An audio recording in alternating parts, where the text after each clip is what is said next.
Dino सटी का छोटा जासूस डीनो सटी के किनारे पर एक पुराना और अजीम दरख्त खड़ा था, जिसकी जड़ों में एक छोटा सा आरामदह दफ्तर छुपा हुआ था। इस दफ्तर में डीनो सटी का सबसे होशियार और तेज नजर वाला डायनोसार डिकस्टर अपनी लकड़ी की मेज पर बैठा था।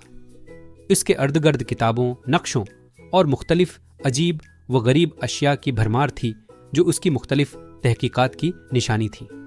एक हल्की धूप गोल खिड़की से अंदर आ रही थी, जिससे कमरा मजीद रोशन हो रहा था। इसी लम्हे खिड़की के किनारे पर एक प्टेरोडाक्टाइल पीनी आकर बैठ गई। पीनी के रोशन नारंगी परों की चमक कमरे में मजीद रंग भर रही थी। उसने अपनी पंजों में एक चमकदार धाती टुकड़ा थामा हुआ था, जिस पर परासरार इलामात किंदा थीं। डिकस्टर ने उसे गौर से देखा और कहा, "ये तो मीर के तावीज़ का हिस्सा मालूम होता है।" पीनी ने अपनी दरियाफत पर खुशी से कहा, "ये मैंने पुराने पथरीले पल के करीब पाया था।"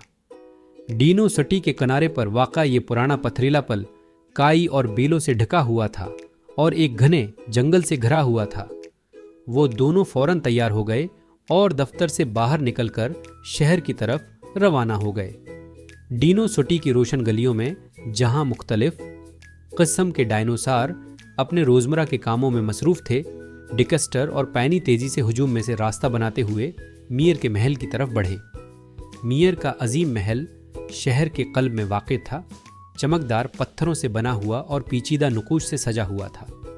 मीर टरोडी, एक बावकार ट्राइसिराटोपस, महल के दरवाजे पर खड़ी थीं और उनके चेहरे पर फिक्रमंदी की झलक थी। डिकस्टर और पीनी महल के अंदर दाखिल हुए, जहां एक बड़ा खूबसूरत सजा हुआ कमरा उनका मुंतजर था। कमरे की बुलंद छतों और अजीम खिड़कियों से धूप की शुआएं अंदर आ रही थीं।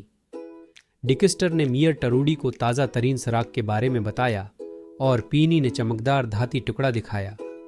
माहौल संजीदा था, क्योंकि खोए हुए तावीज़ की अहमियत सब पर भारी थी। डिकस्टर और पीनी महल से निकलकर पुराने पथरीले पिल के करीब पहुंचे, जहां पीनी ने धाती टुकड़ा पाया था। पिल के करीब डिकस्टर ने अदसे की मदद से निशानात का जायजा लिया, जो जंगल की तरफ जा रहे थे। पीनी ऊपर से देख रही थी, अपने तेज नज़र से मजीद सुराग तलाश कर रही थी। वो दोनों एहतियात से घने जंगल में दाखिल हुए, जहां दरख्त बुलंद और बीलें घनी थीं। जंगल की तारीकी और सोनाटा माहौल को परासरार बना रहा था। डिकस्टर और पीनी ने जंगल की गहराई में एक छुपी हुई गार दरियाफत की, जो घनी बेलों और पौधों के दरमियान पोशीदा थी। गार का दाखिला तारीक और डरावना था और इसके अर्धगर्द पत्थर पर अजीब अलामात कंदा थीं। गार के अंदर डिकस्टर और पीनी ने नीम रोशन माहौल में कदम रखा, जहां दीवारों पर कदीम नुकूश किंदा थे। उन अलामात में से कुछ मीर के तावीज़ से मेल खाती थीं। वो दोनों गार की गहराई में मजीद सरागों की तलाश में आगे बढ़े। आखिरकार गार के अंदरूनी हिस्से में उन्होंने मुजरिम का सामना किया। वो एक चालाक वेलोसिरेप्टर था, जो खफिया तौर पर कीमती अशिया बशमूल मीर का तावीज़ जमा कर रहा था। वेलोसिरेप्टर डिकस्टर की तेज जहानत और शवाहिद के सामने चौंक गया। डिकस्टर ने पुरस्कून अंदाज में उन तमाम शवाहिद की निशानदही की जो उन्होंने उकट्ठे किए थे। यूं मामा हल हो गया और डीनो सट्टी एक बार फिर सुकून से भर गया।